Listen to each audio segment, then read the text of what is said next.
রাজ্যে প্রয়াত প্রাক্তন মুখ্যমন্ত্রী সুধীর রঞ্জন মজুমদারের ৮৬তম জন্মজয়ন্তী পালন করল ত্রিপুরা প্রদেশ কংগ্রেস। রবিবার এই উপলক্ষে এক অনুষ্ঠানের আয়োজন করা হয় ত্রিপুরা প্রদেশ কংগ্রেস ভবনে।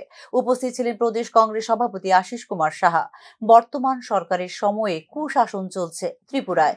প্রয়াত ও প্রাক্তন মুখ্যমন্ত্রীর সুধীর রঞ্জন মজুমদারের সরকারের সময়কালের অভাব অনুভূত হচ্ছে এই সময়। রাজ্যের সার্বিক উন্নয়নের স্বার্থে কাজ করে গেছেন সুধীর রঞ্জন মজুমদার বলে মন্তব্য করেন প্রদেশ কংগ্রেস সভাপতি আশিস কুমার সাহা।